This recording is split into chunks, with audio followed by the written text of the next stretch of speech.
I do think Twitter will change dramatically. I know you've said multiple times you don't think anything will change. I like really disagree with that. I think it will go through a lot of evolution, and I think the value of it will more than double. Cool. So you think $88 billion is going to go to? Yeah. Okay. Yeah. Interesting. Yeah. Yo, Lewis. Lee, how's it going? Congrats, dude. Great. Thank you. I am Let's see it. I am officially engaged. What's up with that?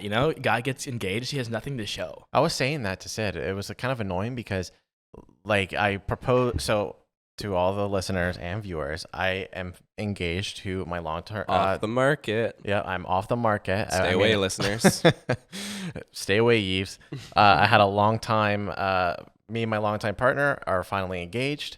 I took her to Chicago. Friday we got engaged, and then on Sunday we came back. So we had the whole weekend, but it kind of sucked because the entire time Sid was able to look at this freaking bling, and I don't get frig all. Yeah. What lets the single ladies know that Lewis is taken? Like, what do you have to wear? Yeah. What do I wear? I mean, we have a podcast. You wear dad pants and some New Balance shoes, and you stop caring about how you look. You get a beer gut. That's how you know you're taken. Exactly. And I got all three. I have the beer gut. I have the New Balances. I have just about everything. So there you go. And I have a podcast. So I really do turn the ladies away, don't I? So yeah, thank you very much to both of you guys. Congrats. Yeah. And Lee, speaking of romance, what also is happening today? Today's also my 10-year anniversary. It's such a nice day for love. Such a nice day for. And Storm, how about you? 9 years and 2 weeks. 9 years and 2 weeks. Love that. Wow. We all love love here at the Fast Forward Podcast. Yeah, I love. We're not trying to fast forward. We're trying to take it day by day. Yeah. Yep. I was actually planning to propose to my girlfriend on my 10-year anniversary today. Really? And then my buddy proposed to his girlfriend the weekend before. And gave a way bigger ring than Lee was prepared to give. So I had a candy ring, and I was like, oh shit, this is not going to suffice. A ring pop. Yeah. So I sent it back to the supplier, which was the vending machine at No Frills. Oh, okay. And they have refunds? They don't. I just left it there. I left it with a homeless person. He told me he'd look after it. Did you say lick after it? Nice. And I'm just trying to reconsider, because since Lewis stole my thunder on the 10-year, I have to wait for 20 years now. That's just the way it goes. And Storm has to wait 18 in 4 weeks. So it's the way it works. You could do 10. You could do 10. Your 10 isn't going to get ruined by your best friend. I hope not. I'll just, hey, best friends listening. Chill around my 10 I'm just kidding, years. Lewis. I had no intention of proposing. Yeah. Shout out Kayla. Shout out your AI girlfriend from episode 1. Yeah. That's part of the reason why I'm not ready to commit. I'm waiting for AI to evolve. Like, before I put a ring on it, like, how good is AI getting? Could you imagine, like, Cindy Mark III has a ring on her virtual avatar that somehow costs like $1,000 like in-game dollars or whatever it is? That'd be pretty insane. Would be. What are we talking about today, guys? Maybe we should jump into the pod, because you know what? It's my anniversary night. I should get home by dinner. Yep. So why don't we jump into the pod? Let's get right into it. Welcome to the Fast Forward Podcast. I'm your co-host, Lee. And I'm your co-host, Lewis, and welcome to the fastest growing Canadian tech podcast in the universe. This week, we're talking about the freedom of speech on YouTube and on Twitter. And you know what, Lee? The internet, the business of the internet might be going down, because cloud business are struggling right now, and I have a lot to talk to you about that. I can't wait to hear about it. Yeah, and I also have another game for you guys. I know I've been big into games lately, but I'm gonna see if you can conceive any of these. Conceive? Well, yes, in one way or the other. All right, well, let's start with the first story. Let's get started. So, Lee, what has the internet just been raging about lately? The internet can't stop talking about it. This morning on the radio, it was all they were talking about on the radio. Elon Musk has purchased Twitter. He's fired the entire board. Yeah. He's also fired a bunch of the big executives, including the CEO. Yeah. And he is now the Chief Twit. Yeah. It's kind of funny how fast almost all of it. And you know what? props to him. If you spend that much money on a piece of trash, you know what I mean? You might as well have fun while you're there. You might as well just have fun. It was actually last week when we were recording the podcast. We had just watched the Let That Sink In, Elon walking in with a sink. Way. And we referenced it on the podcast, but we didn't really know what it meant. And then the whole storm came after that. Now he's taken over officially. The bird is free. The bird is free. So I have a lot of thoughts about this, and I think one of the fun things you can do today is talk about what Twitter could have, where could it grow, what new features can be added. I've seen some people on Twitter talking about this, and I think it's kind of a fun. Did you hop on Twitter now? Now that he's there, are you on Twitter? I've been checking Twitter. Oh, yeah. wow. Elon brought Lee in, one new user. That's pretty good. There's your enterprise value. Yeah. There's your net worth. That's technically your net worth then. $44 billion to get one user onto it. One new user. But I think here's a couple things to go over quickly. So obviously this has been huge news. One of the big headlines was that Elon was going to lay off 75% of the staff. Apparently he's now debunked that to Twitter staff and told them no, that rumor's not true and that they're not going to lose their jobs. Another rumor, I think it was actually published by the New York Times, was that they were going to get fired by November 1st. It's November 2nd today, and they weren't laid off. So it doesn't seem like that's true either. My prediction is, though, that between 50 to 60% of the workforce will be laid off within a year, based on just kind of my own analysis of the business and comparables and what I've heard in interviews from him and other people, which is huge. I think they have like 7,500 staff, so yeah, that'll be a huge drop if that's the case. Also, I do have a prediction as well around the enterprise value of the company, and I think it will double in 3 years. So I think we'll see Twitter's value be twice what it is now 3 years from now. I think it could even be sooner than that, but obviously we see some stagflation maybe on the horizon. So who knows? But anyway, here's some funny tidbits. So staff have reported it's like the Hunger Games in there because everyone knows that they're being evaluated, and it's like they're trying not to die and lose their jobs. But apparently they reported that the staff are like supporting each other. So it's not like, throwing each other under the bus. And apparently it's been very wholesome on the inside. It's kind of like funny because like the way tech people work is that they just hop from job to job anyway. You know what I mean? So it's like, until you tell them that they're going to get fired, then they want to stay. Then they're loyal. They're like, wait, no. But here's the thing is like, now is not the time to get laid off because all the other companies are doing hiring freezes and layoffs. So normally in tech, it's like you can jump around because everyone's always hiring. And it's like, it's a luxury. It's like there's more demand than there is supply. Now it's the other way around. So these people are probably really worried, especially with the, I get it. I would be worried too. I think it's fair that they're worried. It's funny. Another tidbit, software engineers are required to provide the last 30 to 60 days of code printed out. Yeah, that's so stupid. They have to print out the code and it's being evaluated for competency. Yeah, that's so dumb. No, print out. I mean, I don't have a thought on this. You might more than I do because you're a developer. But the Tesla engineers are like the smartest people and they're the ones evaluating it. So I don't know what they can gather from like isn't that a lot of code? 30 to 60 days of code? Yeah, absolutely. And you know what? A lot of it is just, hard to evaluate on paper, right? Yeah, like the thing is that it's just also not efficient to do it on paper. Like you have tools that are built to audit code. So could printed out be a term that I'm misunderstanding? No, like I've seen people on Twitter, like people who are hired at Twitter that tweeted out like stacks of their paper. Code? Yeah. Stacks of their paper, dude. That's funny. I have no idea why. So Twitter just went from like, I think they might be net zero right now, like carbon neutral. That is no longer true. They went down by plus 1%. Here's another one. So Tesla engineers are apparently calling team leads and asking employees who the most highly regarded staff members are. So, who in the team is the best, sharpest, who would you say is the most competent individual? And they're doing a kind of like a preliminary, like figuring out who the cream of the crop are. I don't know if you guys are familiar with Elon's methodology, but he actually, I think it's like every 2 years, he like lays off 10% of his staff, or at least he spoke to this as a concept. And basically his thinking is you just basically you trim the fat, and then you let you do that every 2 years, and then you rehire, and then you continually do that until you have like a really elite team. So I think obviously that culture that they have at Tesla is very cutthroat, and these engineers that are coming over, they're very like accustomed to it. So what I think is happening is probably these Twitter engineers are probably pretty intimidated by, this other company, him bringing his guys over from his camp, and they are evaluating the code of them. I feel like it's maybe a bit defensive. Also, the brightest engineers don't leave school and go, I want to go be a software engineer at Twitter. That's not where the brightest go. So, well, they could. No, but based on like surveys, like they wouldn't be top 10 or maybe even top 20 companies, where Tesla and SpaceX are number 1 and 2.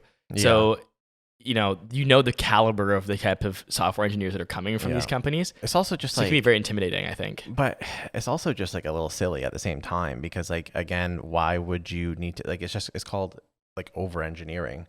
You know what I mean? Like when you have something like Twitter, it makes sense to be a bit more of a simplified product. It's not it's not self-driving cars. It's posting text to the internet. It's not rockets or anything. I get that too. Yeah. So to me, it's like, it seems a little bit silly, but here's something that has really kind of, I think, become super mega viral since this is beginning. And that is the potential plan to get a blue check for, at first it was $20 a month, right? That was kind of like the idea. Cause you know what? He kind of just like, throw spaghetti on the wall. Yeah, exactly. And then there's this hilarious tweet that went viral as well by Stephen King that said $20 a month to keep my blue check. F that. They should pay me. If that gets insinuated, I'm gone like Enron. And then Elon replied to that saying, we need to pay the bill somehow. Twitter cannot rely entirely on advertisers. How about $8? So he's like almost having this like open discourse on here. And I think he has stuck with this. So he tweeted, Twitter's current lords and peasant system for who has or doesn't have a blue check mark is BS. Power to the people. Blue for $8 a month. Now, I think what I do find, I do understand this kind of like perks for $8 a month. And one of those most valuable things is the blue check mark for a lot of people. The only thing is that I do worry that creates like a 2-tier divided system almost, where like the $8 a month people is maybe like more like not from like a Twitter perspective, but almost from like a social perspective. Like you don't pay for like that, especially under his understanding of how he wants the platform. Like an economic divide. Yeah. Like he wants this like platform to be free speech, right? But he's almost, but part of me wonders if this is going to create some sort of economic divide almost within the company. I personally wouldn't review someone's thoughts as any less if they weren't verified. But I don't think it will, for me, and again, other people could be different, but if I see somebody that has no blue check, I'm not going to perceive their ideas as less. I think a lot you're new to Twitter, right? I think there is a lot of weight there. Yeah. Like as far as like how valuable their thoughts are. Yeah. A lot of people like will just really spew out, baloney, right? And then what ends up happening is because they have more followers, you get ratioed. So you just end up looking like an idiot just by the fact that you're getting ratioed. But hold on, you could have lots of followers and not have a blue check. You just don't have to pay. Yeah. But like that's what I'm saying. But and it'd probably be on both sides too. I think from people from both sides of the political aisle or any ideological aisle will have. It's just like what it is now. I think what would happen right now, it's already the thing. Mm-hmm. The thing is, right now, the blue check is just much more like the holy grail, harder to get. Mm-hmm. And it just means that more people will have the blue check. So rather than like maybe 1% of users now, it'll be like 10 to 20% of users maybe. I think they should just maybe like decrease the standards of how you get a blue check. Like maybe just like submit a government issued ID and then it gets that sounds like reviewed. More work though for them to manage. So how they can increase their bottom line by providing more service for zero money. Yeah, no, that's I think I think what they should do is they should actually charge $8 a month or 20 or whatever they want to charge, and then provide a really quality service to their blue check people. So like if they have issues, if someone's trying to impersonate them or they lose their account or something weird happens, they get like a better service. People used to game the system and they'd put an emoji at the end of their username that looked like a blue check mark just so it would catch your eye as you're scrolling through as well. True. Because it does catch your eye because like you just see it pop up. Oh, someone important's talking right now. Yeah. So, and then what some people, and then also too, what's tough is that with the blue check mark as well. And again, like it is, we don't know if it's going to be the blue check mark specifically, but I already fell victim to this one. Someone pretended to be Elon Musk. Because that little, like the @ symbol is harder to notice than the name, right? Mm-hmm. So someone did Elon Musk change their profile picture and everything and just tweeted baloney. And I was like, why did Elon tweet that? And then I was like literally in the replies and I was like, Elon didn't even tweet that. But it was just because good for you for being able to tell what's a fake Elon tweet because that could be a whole game that we play. Well, yeah, that guy say some crazy stuff. So good like, for you for being able to. I mean, like Elon's tweeted some pretty controversial stuff. But this was like So Like, offside. it was completely offside. Yeah. And so like part of me was just like, what the heck? But is that a good argument for having the blue check system? Because like Vic, our buddy, he's in the crypto space. Yeah. People impersonate him all the time. Yeah. And he would love if he could pay Instagram and TikTok and Twitter for the verification so that someone can't just steal his profile picture and his name. Which they do. No, but that's what I'm saying is that presented the issue of the verified check. Because what happened is that like it was someone who had a verified check. Oh, Yeah. someone that had a verified check. Yeah. Oh, So- so they bought a verified account or maybe they had a verified account and then just changed all their shit. Yeah. Well, I think so. If they put money in it and they have money in it, then they can actually validate going into applying human resources to validating these things. So, But like if someone's $8 though, like think about that. Like that's the issue. If it's $8, it's like I'll freaking like I spend $8 at McDonald's. I'm willing to get like $8 to freaking spread some true, but misinformation. if they ask for your ID and stuff, I don't know how. Like, what is the process of verification? Like, is it just like you pay the money and you get it? I was thinking they start charging money, and then because they have the revenue, they can actually put human resources to doing ID verification. Yeah. And then if you have an issue that somebody else actually has snuck and scammed the system and found a fake ID and has stolen your name, then they'll say, "Oh yeah, no problem. We can look after that. Yep. Can you send us this, a picture of yourself holding this number?" Yep. Okay, that's you. Okay, we'll go ban them. And they can actually, because like on Instagram, they don't do shit all. It's like so. But the thing is, the Instagram has no market incentive to do that. Where Twitter, providing a premium service, like that's where that the value could come from. I'm still not sold on it, but I do think it was like an interesting discussion to go moving forward. I think they'll be able to make, I think $60 million to $100 million from it. I think. I honestly think if he just reduces the whole entire Twitter staff in half, he's already like getting pretty damn close, Like he'll do more than that. Yeah. Here are some actually other ideas that I put down. There's a lot. On the Stephen King thing, I just thought it was funny because he's like, they should be paying me. And it's like, this guy hasn't been paid enough to write in his life that he needs Twitter to pay him to write as well. Like, I thought that was kind of funny. Yeah. Under 200. I mean, yeah, that's hilarious. What are we saying there, Lee? So I've got a couple of ideas that I was just thinking about. Like, I'm trying, and these are pretty crazy. So like, obviously don't take them for a grain of salt, but if I'm thinking out loud, Yeah. Obviously they hinted at bringing Vine back. So short form content. Some other ideas, crowdfunding or equity financing. I find that Twitter is like a big business. Like all the, the founders and entrepreneurs are all on there. So it'd be cool if someone could be like, hey, I'm raising money for a thing. And then there's like some kind of crypto play and they could do some kind of financing, crowd financing on the platform. Some kind of Patreon, OnlyFans type gated content community. So people could charge people and creators could be incentivized to create on Twitter. So Twitter actually has all of these. Like Twitter has an OnlyFans. Has equity financing? I don't know about equity financing. Yeah, short form content. Like you can post short form content on there. Yeah, but like I'm saying like a TikTok clone. Yeah, but like no one's gonna use that shit. I don't know if they. I mean, people use Reels and people use. No one uses Reels. Didn't Twitter have something? What do you mean no one uses Reels? People use Reels. Yeah, like 50 people use Reels, and we share the same freaking thing I saw on TikTok 10 months ago. People use Reels though. No one uses Reels. It's they tried too hard to get Reels to be used. Like sure, maybe like they have stats on like people using Reels. Cool. 230 million in India use Instagram Reels. 60 million. Not in North America, maybe? In the United States, 160 million. That's like more than half the population. Well, because TikTok's banned. It's not banned in India. I know, but it's not banned in. Wait, TikTok's banned in India? Yeah, that's it's not why. banned in the United States though. Okay, hold on. People use Reels. Anyway, I'm just thinking out loud here. Okay, so short form content in that form. If that's what you want to call it, people use Reels. If you think Instagram's Okay, listen, 1 billion users and only a quarter of them use it, or like less than a quarter of them use it. No, I didn't say that. You didn't say that, but what I'm saying is that that's technically what you said. There's a billion more on Instagram, and 100 million people use Reels. No, 160 in the United States. But like what I'm saying, exclude India because that's 230. Then 119 in Brazil, 100 in Indonesia. I mean, the total is actually probably close to a pretty big number. There's a lot of countries on this list. But even either Canada, way. 17 million. So basically, it looks like usually 50% of the population of those countries are using it. 50% of those populations are using Reels? Yeah. How much is fake data? Like I cannot believe that freaking like no one 17.4 million. There's only 30-something million Canadians. So people are using Reels, man. Facebook, like it's like boomer level shorts. I mean, here's the thing. I don't think people are using Reels the same amount they're using like how much the engagement. I think engagement's lower. I don't think people spend like 5 hours like locked in on Reels the way they are on TikTok. But people use Reels is my point. Okay. What else do we got here?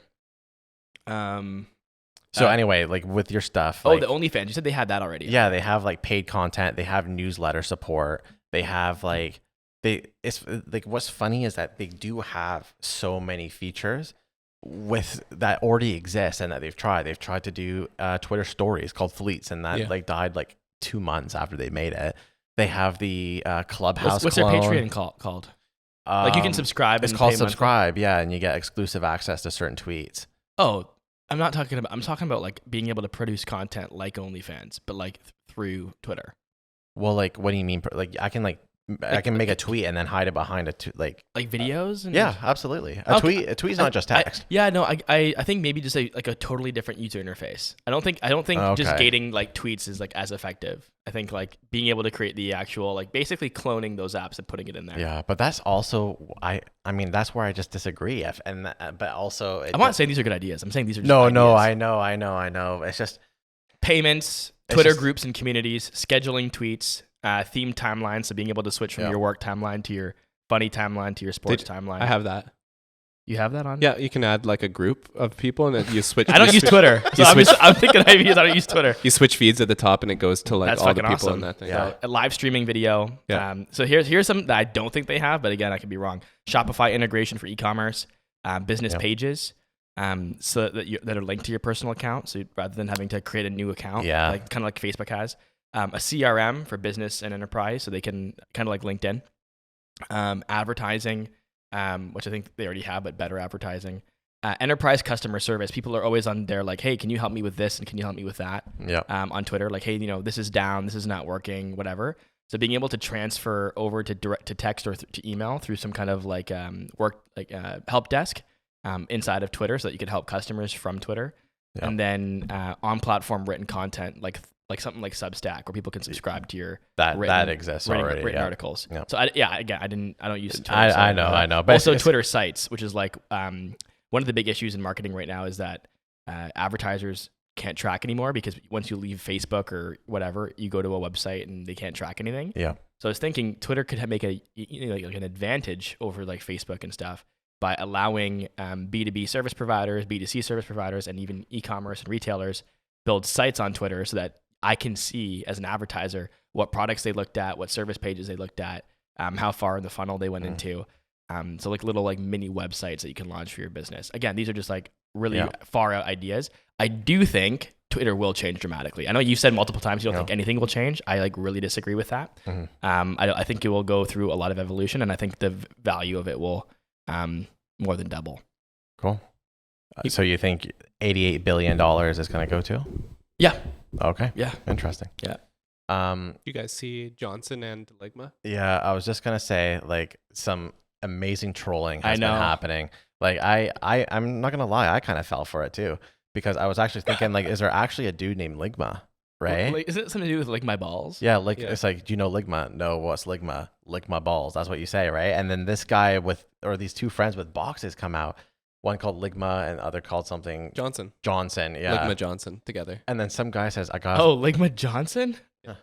Yeah. And then this guy and then apparently this guy said, I've got to touch base with my husband and wife on Fox News. He does this whole serious interview about like being let go, and he's like, yeah, I really got to touch base with my husband and wife, and walks away. What an amazing trolling. And like I thought like the Michelle Obama book was funny too. Yeah. Just trolling like the left with their polygamy and shit. I saw something that was hilarious too. It was like, because Elon Musk replied to that tweet with like a laughing emoji where like it was like he said they got fired. He said they had it coming with a squirt emoji. Yeah, and I thought like what an asshole. Why would he do fire them and then do that? And then like it turns out it's just a massive troll. You got trolled too. I got freaking trolled epically. Elon's got to hire these two, right? Like they should actually be part of the marketing for you Twitter. Would think so, right? Yeah. They deserve it. I think it's funny that media also like publish the articles too. Like they didn't realize they're getting trolled. Yeah. Way too funny. No fact checking from them. Yeah. You know what? So speaking of businesses that happen in the sky, you got the Twitter birds up there. Yeah. You got some clouds up there. And the cloud's struggling. Wow. Oh, yeah. Yeah. Thanks, Lee. So clouds, they host basically the whole entire internet, and they basically like are money printing machines for these companies, right? So last week, all 3 companies reported slowing growth in their cloud business units, leading to a swift decline in their stock prices. I know Amazon went down a lot, but slowing cloud spend has even bigger implications. Since cloud computing is charged based on usage, it's been viewed as a broader marker of tech adoption across the economy. Slowed spending signals that businesses are pulling out of all the stops to cut back amid high inflation and fears of a recession. So with another aggressive rate hike expected this year, more cutbacks could be coming. So it's funny because you can see kind of almost the state of the industry based off of these cloud providers, because they host like probably 95% of the internet at this point. Mm-hmm. How much did they drop? Like, what if this is worrying people in the marketplace? Did it have a huge drop? So, so this year, so in 2021, a survey found that 90% of businesses use cloud computing. This year, the total percentage of corporate data living in the cloud jumped to 60%, up from 30%. So I think just like the growth isn't going as high as high. Yeah. So it's slowing down. Yeah. But that makes sense. But the thing is, though, is that like, if it's still growing despite all of this, like tech recessions, layoff freezes, whatever, I mean, surely that's a good sign of, at least, you know what I mean? It's just kind of like keeping at pace. Yeah. Don't call me Shirley, but he said Shirley. I said, don't call me Shirley. But did you have something to say after that? No. Okay. Sorry. I was just to say it's interesting that they mentioned that the cloud spend is like an indicator of the market as a whole. Because it's so true. Yeah. Everyone's using it, and if they're using more of it, it means there's more adaptation. If there's less, then obviously things are cutting back. So it's pretty crazy to think that they host the whole entire internet like that. Yeah. Like we were just talking about Twitter being like a dominator in like speech and free speech. Well, we literally have like the main big tech companies here hosting everyone's businesses. Yeah. Everyone's businesses, literally. You know what's another funny fact too is that like 40 cents on the dollar from venture capital goes to Facebook and Google. Yeah. Which is obviously not like for marketing. For marketing. Wow. So think about that. So 40% of all the venture capital. Yeah. Going to Facebook and Google. Yeah. And then include all the cloud computing fees. Yeah. Like between Facebook, Google, and then Amazon and Microsoft, and I guess Google again, because they have some cloud services too. Yeah. Like, what is it, like 80 cents going to them at that point? Oh, that's crazy. Can you and also all of their other stuff too. I wouldn't even be surprised if they start hiring like engineers, like for hire. So it's like, you want to build a tech startup, just hire our engineers to do it. Just give us 100% of the venture capital. Yeah. They just have they just outsource engineers too. Yeah. Oh man, that's why it's pretty scary that these guys have such a big stronghold on everything now, because every company is becoming a tech company now. Yeah, like absolutely. All the fitness companies are all tech companies now. Mm-hmm. Music tech, yeah. Videos tech. Yeah, like what's not tech? Exactly. Yeah, it's absolutely hugely. But Lee, you had a story about 2 very big tech companies. Is that correct? Yeah, I was telling you the other day. Like I was using Spotify for my podcasts. Yeah, I recently tried Apple, and when I logged out of Apple Podcasts, it didn't keep track of where I was at last. I don't know if you guys have used the Apple Podcasts app before, if mine was being buggy. If you subscribe to a podcast, it'll track where it is, but if you're not subscribed, it doesn't. Is that how that works? Yeah. Okay, thank you, Storm. So, you use Apple? I exposed myself, didn't I? I guess I do. Do you? Yeah, I do. Yeah. So you don't use Spotify for podcasts? No. You use Apple Podcasts? I have Apple Music. Are you serious? Yeah, I'm lame. Thank you for listening, everyone. Apple One? Are you using like the whole Apple? Yeah. Oh, nice. Wow. With the fam. Sweet. Yeah, you can listen to us on Spotify and podcast. Anyway, see our shorts. I've noticed that too. I'm like, shit. Like, where was I? But it's like once you subscribe to it, then it keeps it from the last time you were there. But you can't just listen to an episode. I wish I knew that. I wish it prompted me. me like, hey, like if you want to save this, your progress. Anyway, it is what it is. But speaking of Apple and Spotify, Apple is apparently blocking Spotify's growth plan into these audiobooks, which they anticipate, I think they can make a bunch more money doing. And they've gone ahead and built a website too about this, which I think, what's the URL called? Hold on. It's like timetoplayfair.com/audiobooks, because actually, you know what? They already made a site about this for Apple. Remember? Actually, I think we covered this on the freaking podcast, like This one of our was, first episodes. Wait, what? Well, we Did talked actually- about Android's green bubble website. No, Yeah. Was that the no, one you're I thinking of? swear, I think there was something like this. Oh, did we? Yeah, Maybe. it was about Spotify talking about the Apple stuff. But anyway, go on, Lee. So yeah, basically, like they're just trying to sell audiobooks on the platform, but I don't think they want to give a cut to Apple, Yeah. right? They don't want to give a cut. So I think if Apple lets them take their cut, I think Apple would have no problem punching it right in there, right, in-app purchases. Yeah. But because they don't want to do that, there's like this huge cumbersome process that you have to do as a Spotify user to get a book. Here's what they're saying that you can't do. So you can't purchase an audiobook. You can't explain why you can't. You can't explain why, where, or how. You can't include a link. You can't send them an email that includes easy to follow audiobook purchase information. You can't answer their questions. You can't tell them the cost, and you can't give them tips. So basically, they have to go and do it completely on their own, and they have to find out about it separate from the app. Yeah. If you're telling, and I listen, I actually do get what Apple, like, if Apple didn't put those rules in place and everyone would just say, here's a link, go buy it on there, then come back, Yeah. right? Like no one would pay the 30%. But basically, it's there now. So like, do you guys know that there's audiobooks on Spotify now that you can buy? You just have to go on the website to do it, and then they have to, yeah. See, it's like a big cumbersome process. Well, with Audible, I remember I was wanting to get a book as well, and I was like, how the frick do I buy a freaking book on here? And you have to go on Amazon on desktop and get it there, then it syncs onto it. And again, it's funny that you say it like this. I mean, I found out obviously a while on ago, your own too. but like but it's literally exactly like this, because on the Kindle, it doesn't tell you where to download it. It just tells you your books. Oh, this is your books, you know? They can't tell you how to, so they're just hoping that you'll figure it out Yeah. by troubleshooting. So they don't have to give Apple a cut. So anyway, a lot of people, this is the in-app purchases and the restrictions Apple has on what people can charge people and how much money they can keep has been an ongoing issue. Do you think that Apple's crossed the line? I think you've thought they've crossed the line for a long time, right? So I mean, I do think it's hard because there's no alternative. it's crappy. I agree. And that's the only thing. Like if they said, all right, you can download a Spotify app store or something on your phone, then sure. And then, but like you can't. So I just find that's a little unfair. I don't think necessarily 30% is over the top if they had that option though, you know? Yeah, I think, so the way I was trying to think about this, and I'm going, okay, on eBay and Amazon, if you sell on those marketplaces, they always take their cut, Yeah. right? Apple doesn't just have an online platform. They also built the hardware platform, and they build all the developer tools, and like, you know, they do all the marketing to get the people on there. SDKs. Yeah. Yeah. So it's like, you know, if you look at it like a marketplace and that's their business, which it is, because that's like, you know, where they make their money. On the software side, it's through the App Store.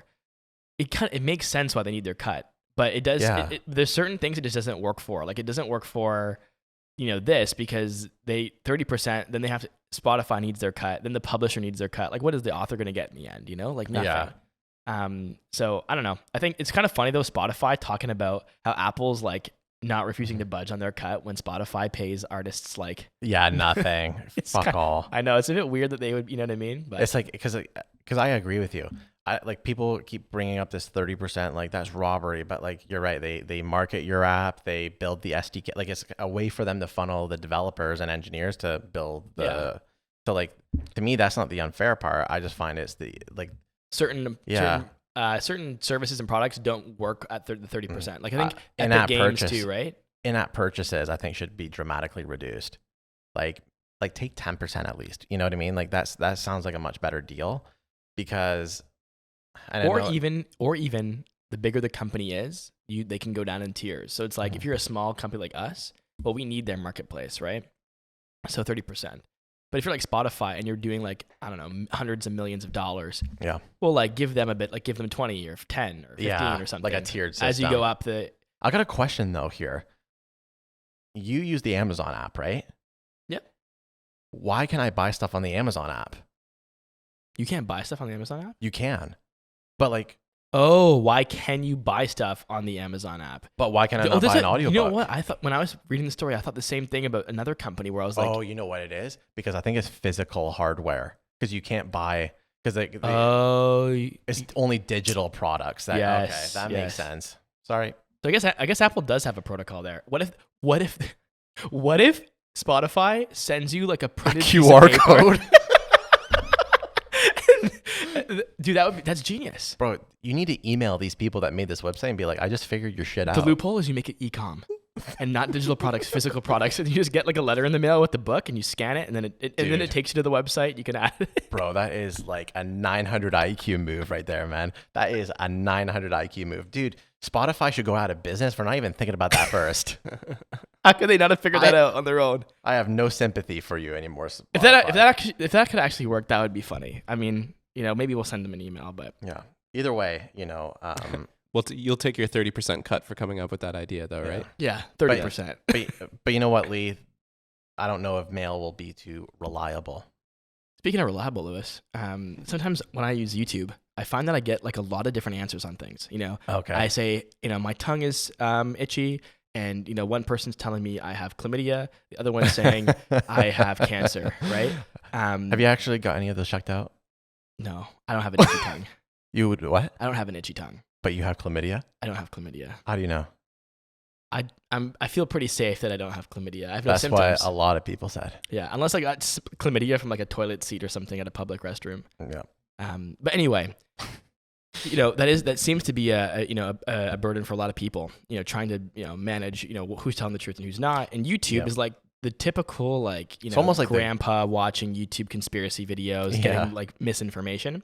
YouTube's now allowing different doctors and nurses to apply their registration so they can be labeled as reliable, and even including follow-up assessments to make sure that they're continuing to be reliable. Okay. And reliable being like they are doing science-based, science-backed information. Okay. I think this is awesome. I think this is actually, because this is, and we talked about this a little bit earlier, but like when the pandemic is such a great example, because when the public didn't know what was going on and there was different thoughts and opinions, there was people making, what were they saying?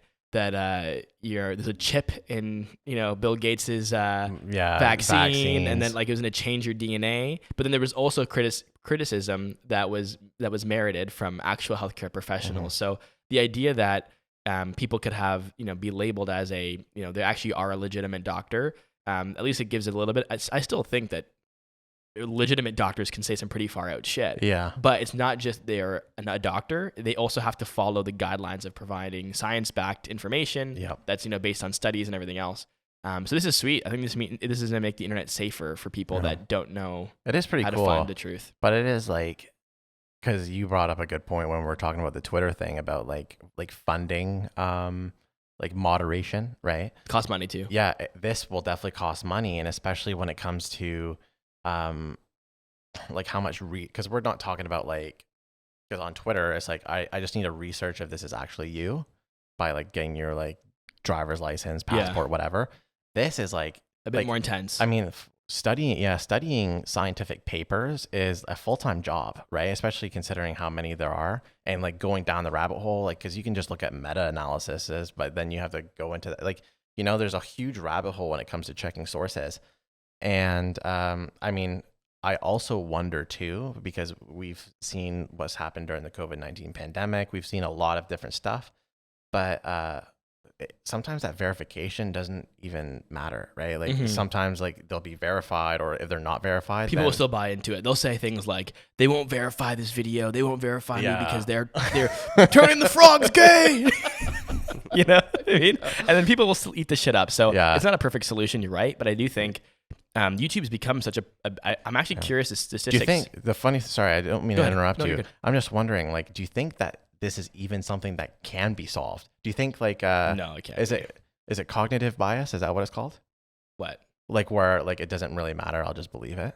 I can't or remember. sorry, I'm more likely to just believe what I want to believe in. I don't know. Confirmation bias. Confirmation bias. Yeah. Like it doesn't necessarily matter. Like some people, if they're not looking for the truth, they're just going to eat up whatever some conspiracy theory says. What? You're right. It's probably gonna only like 10% of people that actually are trying to find the truth and looking between stuff. Well, it'll be beneficial too. Yeah. But I don't think this is something that YouTube's doing for the greater good. I think they're doing it out of responsibility. Yeah, because they've become, Google. Like they are for health. People are searching all their ailments and issues. So they kind of have to be a bit more responsible now that their platform is pretty much the primary place people get healthcare information. I saw kind of a bit related, but sort of not really. I saw a hilarious tweet one time where it was like some dude's grandma was choking, so he had to go on YouTube real quick to search up the Heimlich maneuver. Was there an ad? Yeah, Dude, so that's Elon. Elon's gonna buy YouTube and go, so we're gonna put a panic button on ads. So if you're trying to save your grandma, like you can press it once a year. Press it once a year. Skip an ad. Like that video wasn't good, so you go to the next one and you can't hit the panic button on that one. It's a 3-minute ad. Then you're deciding like if there's like it's February and you're like, am I gonna use my 1 year safety on grandma? On grandma? Because like she's getting old. Sorry, February? When your safety? He's saying like there's still 10 months left in the year. Do I click the button now for grandma's sake, or do I just pocket this for later? Yeah, like you have to determine if it's like, oh babe, you chose to use it on me, like your whole your girlfriend's. Was that video real? Of what? The video you're talking about? It was tweet. No, it was like a real tweet. Oh shit! By like it was a comedian. It was what's his probably name? A joke though. Yeah, it was a joke. It might have been a joke, but he said it in a serious way. Like Okay. it wasn't like set up as a joke. It was set up as like a complaint to YouTube. Like he added Team YouTube. Was it Stephen Merchant? You know him, like Ricky Gervais and Stephen Merchant. So wait. So he complained to YouTube. Did the grandma survive, or We don't know that. okay? He just left that detail out. I mean, I feel like he would probably say like you killed my grandma. YouTube. YouTube is like, what? Sir, we just run ads. yeah, we just run it. That's what Mark Zuckerberg did. But you're right. It probably won't make that big of a difference because your people will just believe what they want to believe. But I think it's a responsibility thing for YouTube. So I'm glad they're doing it just to be, a little bit by the book. Yeah. And they're also, like you said, it's going to be a bit expensive to do so. And I think they just saw their first drop in ad revenue since like 2010. Oh, wow. Yeah. Go on. Yeah. So apparently it went down 2%, which is not like insane, but that's the first time it's dropped. Yeah. So- Well, that doesn't sound very healthy at all. I got another health story. This is combining our love of artificial intelligence and my love of the blockchain. They're coming together for this story. So how can they combine to help fight cancer? Oh, seriously? Yes, that's the story today. I'm very curious to hear how blockchain's gonna fight cancer. I'm excited for this storm. Go ahead. You get an NFT minted if you survive. Jesus Christ. Grandma, after she gets the Heimlich, after the video that you decide to use on her. She gets it minted on the block. She has to pay $240 in gas fees because she's a survivor. So yeah, basically, the story here is that researchers are trying to use AI to help study cancer. And to do so, they need a lot of data to train the AI. But there's a lot of sensitive medical data where researchers aren't necessarily able to use it or share it with other researchers. That's the problem. So they run their own AI model, and then they all kind of send each other like the cliff notes of what their AI generated. But the problem with that is the system is still centralized. So the researchers can't really run separate AI models and call it a day. All the data has to eventually come together and be run through one simulation for it all to be put together. The problem is, again, sensitive information with for their patients. So the way, basically the blockchain's usage for this is to make the data anonymous. You can plug it in, and then as blockchain works, you can verify that it's all from verified researchers. They all provide it, and then it's encrypted so that it becomes anonymous. So that way they can all come together to research, as opposed to the current regulations that's stopping them from doing so. Cool. I don't know. I don't get blockchain enough to understand why this couldn't be done with an application. I think it's talking mostly about like it's finding a way to privatize the data in a different way so that it's less easier to being because a centralized. Is the blockchain not owned by anybody? Is it open and it just has smart contracts that govern how it's used? That's correct. Oh, okay, that makes sense. Because then if you're contributing your own data, you're not contributing it to a private entity. Yeah, that makes sense. Yeah, I feel like 23andMe should be decentralized. That's you can find your cousins and shit. But then that would be the cool option. But then how are they going to harvest that sweet data of yours? Yeah, sweet data to create Lee's like perfect match, you know? You know what? On the topic of sweet data, I know, Lewis, you have a game for us, but before we jump in, me and Storm found this website today. I'm not going to plug them because they got to pay for that. But we were watching a conference, and Sam, and we learned. I'm guessing. Me and Sam. You said Storm. Oh, sorry. yeah, me, I was going to sorry. say, I don't know what website we... Yeah. Sorry, me and Sam Yeah. were watching a Events. conference today, and this website came up, so we checked it out. And basically, you can type in any like account, website, publication, and it will show you what the audience What is that it? follows them. What is it called? I don't want to plug them here. Here, I'll Slack it to you guys. Okay. And you know what? Actually, who cares? It's gonna get like 50 views. Spark Toro, I think it's called. Spark Toro. Yeah. Okay. Spark Toro. So This website, I do not have an opinion about it just yet, but I might change my opinion. So basically, guys, you could type in something like Gary V, his Instagram, and then it will tell you what websites Gary V's audience go to, who else they follow, what their interests are, what words are in their bio, what words they type in Google, things they search, all this shit. And you could do it on even small accounts. Like we did it on Refined Fool, the local brewery, and we could see that the websites that people visit are like Blackburn, and it was No way. Yeah, so it's like, you know, I sweet gotta search data. this. I gotta use this. Yeah, but I mean, companies like this buy data from who? Who has all this stuff on us? You know? Fucking 23andMe, you motherfucks. Anyway, I thought that was very interesting, Lewis. I think it might be handy for your market research stuff for your It would YouTuber. be. Yeah, it would be really cool. I mean, hopefully there's no, Misconceptions. misconceptions. Jinx. All right, Lewis, go ahead. Double jinx. What's the game? Misconception. All right. So I'm gonna list a fact, and Storm Lee, you're gonna mention if it's a common misconception or the actual fact. So there's this so I love Wikipedia. You guys know this. There is this incredible article that you guys should check out for yourself. You'll go down a rabbit hole, but it's called A List of Common Misconceptions. And it takes common misconceptions that most of us deem as fact, but it actually is not. So I'm going to read them off. Are you guys ready? I'm ready to rumble. Are you ready to rumble? Yep. Let's go. Yeah.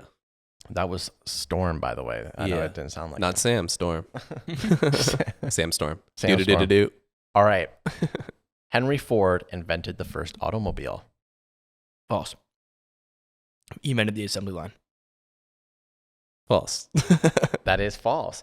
It was Carl Benz, co-founder of Mercedes-Benz. So it's actually funny to think that that is a common misconception, that people think that Henry Ford was the first person to do so. He made it accessible for everyday people, though. He was the one that made like the assembly line so people could produce cars Yeah. at scale. Absolutely.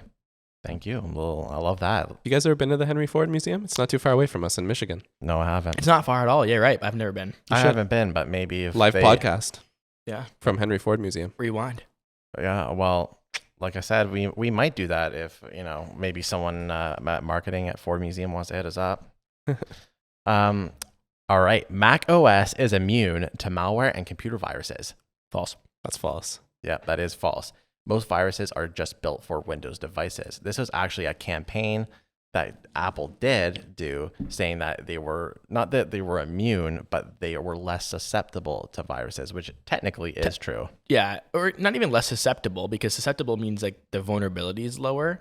I think it's just that people don't want to create viruses for Apple as much as Windows because there's so many more users on Windows, right? Well, that's exactly it. It's funny. It's funny how that works because like in the app development world, everyone's always making apps for Apple, even though there's fewer users. But in the virus world, they want to. It's funny. It is hilarious. I mean, also most people are on Microsoft, and like people who use it for their jobs, there's more likely to get information rather than just like photos of your kids. Exactly. Yeah. So Americans overestimate share of budget going to foreign aid. Oh, definitely. Yeah. Yeah. Yeah, so that is true. The American public, on average, gets 31% of the federal budget went to foreign aid. Wait, That's average. the average American thinks that 1/3 almost of their budget goes to foreign aid. No, so the average of the guesses from the American public went to about 31% of the federal budget went to foreign aid. So like some people guess 50%, some people guess like 10%. Oh, but still, that's what I'm saying. So the average. ends up being Sorry. 50%. Yeah, exactly. That's still insane. Yeah. So the answer is actually Can I guess it? Yeah. Less than 5%. What do you guess? I wouldn't know. Yeah. Less than 1%. Wow. Yeah, so less than 1% is going to foreign aid. So you often see like that kind of rhetoric. All right, sugar causes hyperactivity in children. Cap. Like as long term, like causes like No, like you know how like you get makes you hyper when you consume it. yeah. It's not true. No, it's actually false. Oh, Kids don't actually get hyper I should have from believed sugar. Lee. I should have known that he would know, but It's all the same in Yeah. the bloodstream. False. Just more Yeah. glycemic. So double-blind trials have shown no difference in behavior between children given sugar-full or sugar-free diets. Even in studies specifically looking at children with attention like ADHD or those considered sensitive to sugar, like they just had a sugar crash. They didn't which just means that they were sleepy more than they were anything. Okay, this one is going to be interesting, okay? So far, we haven't fallen for any of the I misconceptions. did on the last one. Yeah. Collectively. Okay, how about this one? Race, hand size, or foot size correlates with human penis size.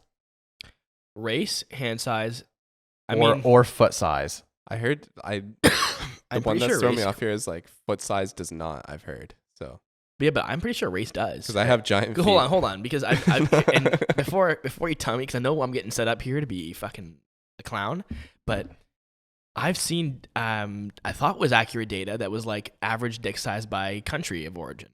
So not necessarily, no. What? Yeah, so false. None of these have scientifically been correlated with penis size. But what does is your finger length ratios. So the length between your index finger and your ring finger. What do you think about that right there, Lewis? So usually it's the long. Wow. Oh wow, look at that, guys. Yeah, that's actually crazy. Yeah, look at that, guys. Oh, that's what I was. Oh, you said ring finger. My bad. Ring finger and index finger. So like these two? No, index finger and ring finger. So not your middle finger. It's hard to hold those two up. Yeah. Which ones? Oh, those two. Yeah. So them being It's the like- same? So if you hold your hand up, viewers, I know you're doing this too. If you hold your finger up, it's like you have to like see how like the length of like how big. Oh, the difference between the two of them? Yeah. So the bigger the difference is, that's the most accurate to penis size? Yeah. Wow. So so girls and guys, if you're watching this from home or reading this, that's how you indicate BDE. Look at their hand and see what that ratio is. Okay. Check out the ratio. Check out the ratio. I'm gonna have to blur out our hands on the camera there, just so we don't. There's no exposure to anything going on with us. Yeah. All right. Last one, guys. Okay. This might be obvious, but I do want to get this out here. Isaac Newton was inspired to research gravity because an apple hit his head. It's cap. Yeah. It's absolutely cap. I mean, it does make for a good story. It does. But all Newton himself ever said was that the idea came to him as he sat in a contemplative mood and was occasioned by the fall of an apple. So he saw an apple fall, and that was but he was already thinking about gravity at that time. Man's already invented gravity. Who gets hit in the head by an apple and just like comes up with a physics construct? Like, how? Wait a second. I understand how the universe works. You know, like the first thing you think is, oh shit, like that sucked. I got hit in the head with an apple. That's where I get my best ideas. I just sit under apple trees now, just because I want to be like him, and I just let myself get conked and all for nothing. It's kind of crazy how like gravity didn't even exist back then, right? People just were able to float to their farms and I shit. know. I wish I existed pre-gravity. Yeah, I'm actually kind of pissed off that Isaac Newton invented that shit, because think about how like, I had to climb up the 16 flights of stairs at Chicago. Where would you rather stay? Pre-Isaac Newton, gravity, or pre-Elon Musk Twitter?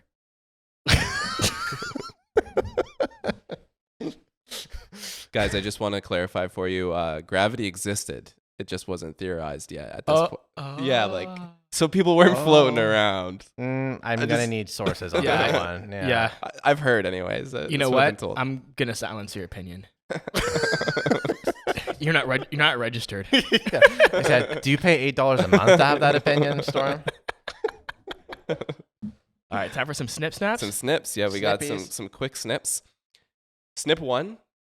This is going to fix the gaming industry.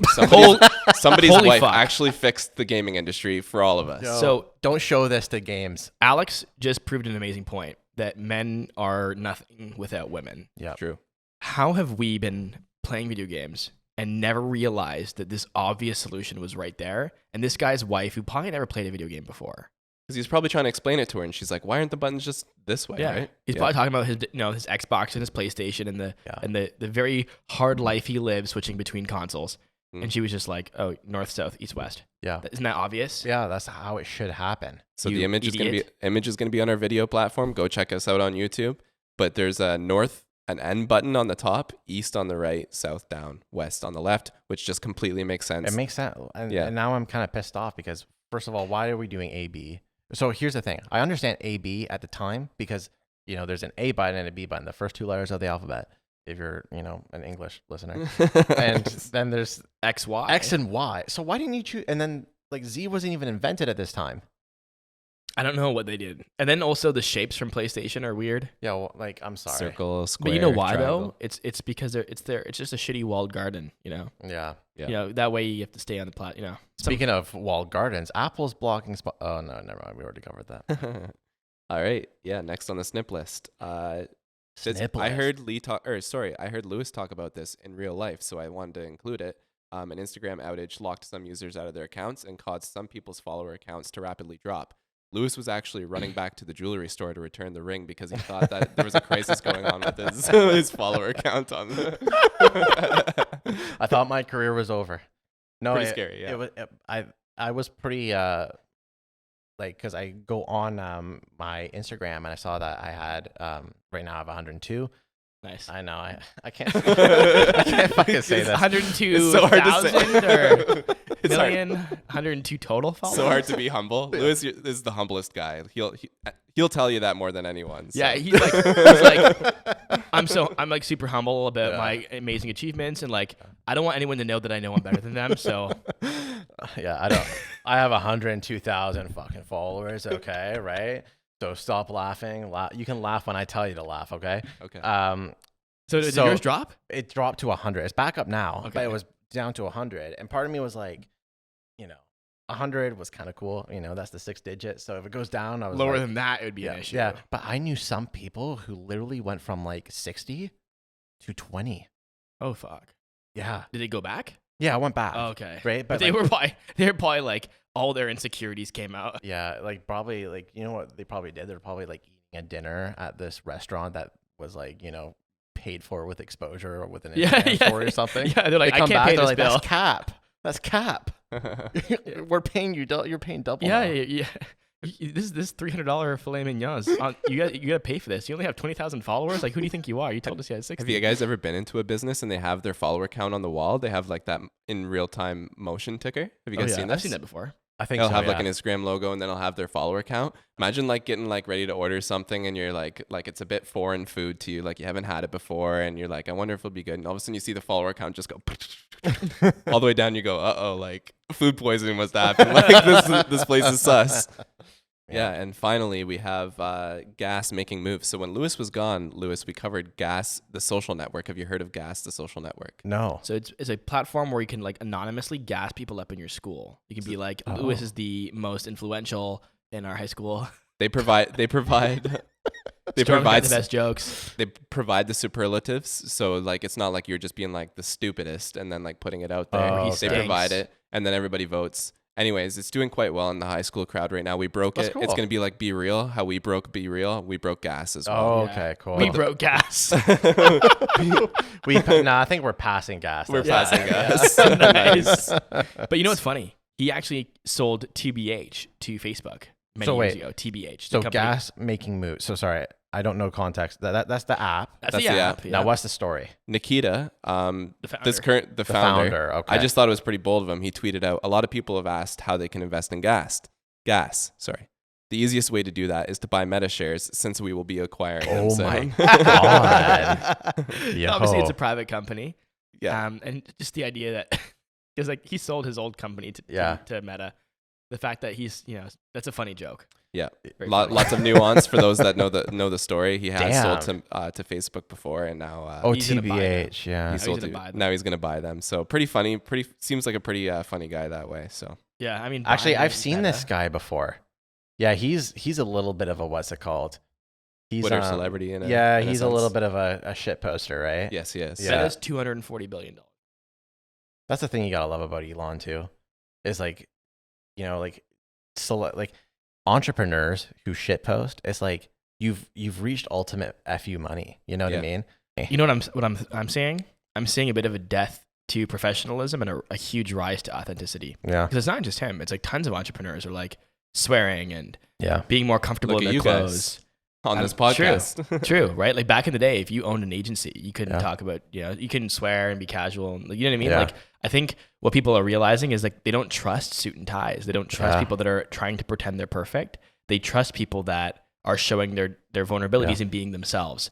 We have an authentic meme coming your way as well, if you guys want to swing over to the memes. Okay, Check it out. Check it out. So the caption says, first of all, it shows the math lady meme, like the confused lady with, I don't even know. I think she's from like a telenovela. I don't even think she's actually like someone we know. Yeah. But very popular meme. Very popular meme. It looks like the Zach Galifianakis one where the numbers are all swirling in front of his face, like in the Hangover scene. But it says Spotify users with iPhones trying to figure out how to buy an audiobook. And this just goes to what Lee's point was saying, where he was listing all the things on Spotify's website of how complicated it is to buy an audiobook. Yep. That's a good one right there. It's probably even worse than that. It's like the guy from Good Will Hunting, with like significantly more, because it's that many steps, Yeah. I think they actually wrote on the website it was like over a dozen steps. Yeah. It's like the fact that I don't know about it. Like, this is Spotify here, someone who thrives off of like audio experiences, and you can't buy an audiobook from them. Yeah, let me search in audiobooks on here, see what happens. Like on Spotify? Yeah.